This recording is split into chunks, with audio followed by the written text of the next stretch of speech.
हाय, hello, नमस्कार आणि राम मंडळी. मी ॲडव्होकेट आई तुम्हा सर्वांचे सहर्ष स्वागत करीत आहे.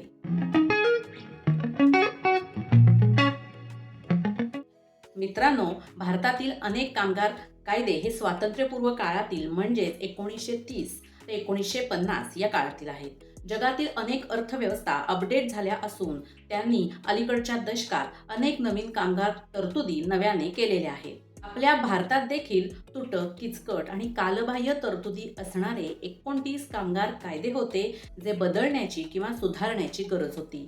आणि म्हणूनच केंद्र सरकारने 21 नोव्हेंबरपासून देशात नवीन लेबर कोड्स लागू करण्यास सुरुवात केली. या नवीन कामगार कायद्यामुळे देशातील कामगार वर्गाला, मग तो गिग वर्कर असेल किंवा कॉन्ट्रॅक्ट कर्मचारी असेल किंवा मीडिया किंवा IT क्षेत्रातील कर्मचारी असेल, या सर्वांसाठी हे एक मोठे आणि महत्त्वपूर्ण असे बदल झालेले आहेत.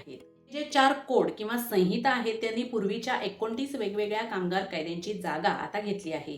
हे पाऊल केवळ कामगारांचे हक्क मजबूत करणारेच नाही, तर भारतातील सर्व उद्योगांना जागतिक स्पर्धेसाठी देखील तयार करणारे आहे. जुन्या कामगार कायद्यांमध्ये गिग कामगार, प्लॅटफॉर्म कामगार आणि स्थलांतरित कामगार या संज्ञांचा समावेश नव्हता, परंतु आता नवीन कामगार कायद्यांमध्ये या कामगारांचे हित लक्षात घेतले आहे. नवीन लेबर कोड्समुळे सर्व कामगारांना वेळेवर वेतन मिळण्याची गॅरंटी मिळेल, त्याचबरोबर महिला तसेच पुरुषांना देखील समान मोबदला मिळेल. या नवीन लेबर कोड्समुळे देशातील जवळजवळ 50 कोटी कामगारांना फायदा व कायदेशीर सुरक्षेची हमी आता मिळणार आहे. आता हे जे 4 नवीन कोड्स किंवा संहिता लागू झाले आहेत ते नक्की काय आहेत हे आता आपण व्हिडिओमध्ये बघूया. 21 नोव्हेंबर रोजी केंद्र सरकारने संपूर्ण देशात लागू केलेले 4 नवीन लेबर कोड्सची नावे ही पुढील प्रमाणे आहेत. एक म्हणजे मजुरी संहिता 2019, यालाच आपण दी कोड ऑन वेजेस असे म्हणतो. नंबर 2 आहे ते म्हणजे औद्योगिक संबंध संहिता 2020, यालाच आपण द इंडस्ट्रियल रिलेशन्स कोड असे म्हणतो. नंबर 3 आहे सामाजिक सुरक्षा संहिता 2020, याला आपण the code on social security असे म्हणतो. नंबर 4 आहे व्यावसायिक सुरक्षा, आरोग्य आणि कामाच्या परिस्थिती संहिता 2020, यालाच आपण the occupational safety, health and working condition code 2020 असे म्हणतो. यानंतर व्हिडिओमध्ये आपण सर्वात महत्त्वाचा मुद्दा बघणार आहोत, तो म्हणजे हे जे 4 नवीन लेबर कोड्स म्हणजेच कामगार संहिता आपल्या देशात लागू झालेल्या आहेत, त्या लागू झाल्यानंतर देशातील सर्व कामगारांना याचे फायदे नक्की कोणते होणार आहेत आणि त्यामुळे कोणकोणते लाभ या कामगारांना मिळणार आहेत याची सविस्तर माहिती आता मी व्हिडिओमध्ये तुम्हाला सांगणार आहे. नंबर 1 म्हणजे कागदपत्रे व वेतन. नवीन कामगार संहितेनुसार नियुक्तीपत्रे म्हणजेच अपॉइंटमेंट लेटर अनिवार्य असेल, म्हणजेच प्रत्येक कामगाराला नियुक्तीपत्र दिले जाईल आणि वेळेवर सॅलरी म्हणजेच पगार जारी करणे देखील कायदेशीर असेल. किमान वेतन देशभरात लागू केले जाईल, जेणेकरून कोणताही पगार इतका कमी नसेल की ज्यामुळे उदरनिर्वाह करणे कठीण जाईल. केंद्र सरकार संपूर्ण देशासाठी किमान वेतन निश्चित करेल आणि कोणतेही राज्य सरकार या किमान वेतनाच्या दरापेक्षा कमी वेतन निश्चित करू शकणार नाही. नंबर 2, आरोग्य तपासणी. 40 वर्षांवरील कामगारांना वार्षिक मोफत आरोग्य तपासणीचा लाभ आता मिळणार आहे, म्हणजेच तुम्हाला वर्षातून एकदा मोफत आरोग्य तपासणीची सुविधा मिळेल. धोकादायक क्षेत्रातील कामगारांना, विशेषतः खाणकाम, रसायन, बांधकाम यासारख्या उच्च जोखमीच्या नोकऱ्यांमध्ये 100% आरोग्य सुरक्षेची हमी आता मिळणार आहे. नंबर 3, ग्रॅच्युटीची हमी म्हणजेच सेवानिवृत्तीच्या वेळी मिळणारे पैसे यांची हमी. सर्व कर्मचाऱ्यांना आता 1 वर्षाच्या कायमस्वरूपी नोकरीनंतर ग्रॅच्युटी मिळेल, जी याआधी 5 वर्ष सेवा किंवा नोकरी केल्यानंतरच मिळणे बंधनकारक होते. खाजगी क्षेत्रात काम करणाऱ्यांना देखील हा लाभ आता मिळणार आहे. नंबर 4, महिलांसाठी व तृतीय पंथांसाठी विशेष नवीन नियम. नवीन कायद्याअंतर्गत आता महिलांना रात्रीच्या शिफ्टमध्ये काम करण्याची परवानगी देण्यात आली आहे. मात्र यासाठी महिलेची संमती आणि कामाच्या ठिकाणी सुरक्षा उपाय आवश्यक असतील. तसेच हे नवीन कायदे सर्व महिलांसाठी समान वेतन आणि आदराची देखील हमी देतो. ट्रान्सजेंडर कामगारांना देखील कामावर आता समान अधिकार या लेबर कोड्समुळे मिळणार आहेत. नंबर 5, गिग आणि प्लॅटफॉर्म कामगारांना मान्यता. नवीन कामगार संहितेमध्ये गिग आणि प्लॅटफॉर्म कामगारांची व्याख्या करण्यात आली असून या कामगारांना पहिल्यांदाच कायदेशीर मान्यता मिळाली आहे, ज्यामुळे या गिग आणि प्लॅटफॉर्म कामगारांना PF, विमा, पेन्शन यासारखे सामाजिक सुरक्षा देखील मिळणार आहेत. आता ॲग्रिगेटर्सना त्यांच्या उलाढालीच्या 1 ते 2% रक्कम द्यावी लागेल, जी जास्तीत जास्त 5% असेल. ॲग्रिगेटर म्हणजे अशी व्यक्ती किंवा प्रणाली जी विविध स्रोतांकडून माहिती जसे की बातम्या किंवा आर्थिक डेटा गोळा करून एका ठिकाणी सादर करतील. याचे एक उदाहरण मी तुम्हाला देते. न्यूज ॲग्रिगेटर म्हणजेच विविध वृत्तसंस्थांकडून बातम्या गोळा करून एकाच ठिकाणी दाखवणारे ॲप किंवा वेबसाईट. त्याचबरोबर दुसरे उदाहरण म्हणजे अकाउंट ॲग्रिगेटर.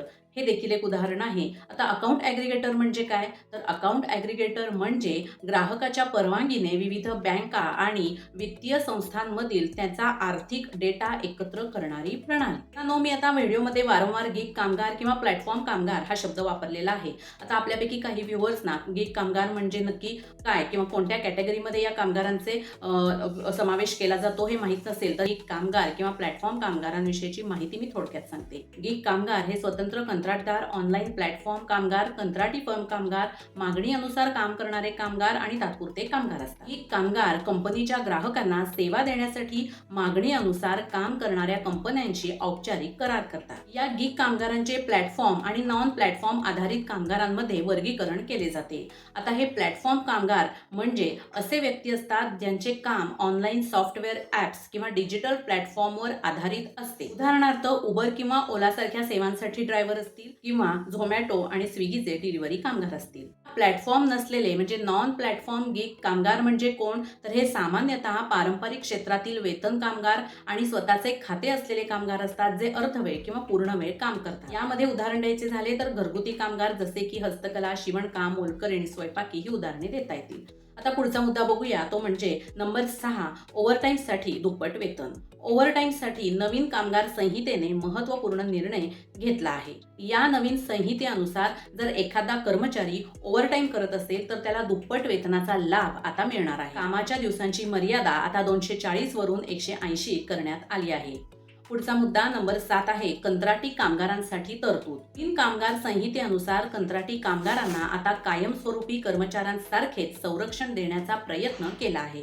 कंत्राटी तरुणांना आता पहिल्या नोकरीत किमान वेतनाची हमी मिळेल. स्थलांतरित आणि अनौपचारिक क्षेत्रातील कामगारांना सामाजिक सुरक्षा नेटवर्कमध्ये आता जोडण्यात येईल. 8 कायदेशीर अनुपालन होणार सोपे.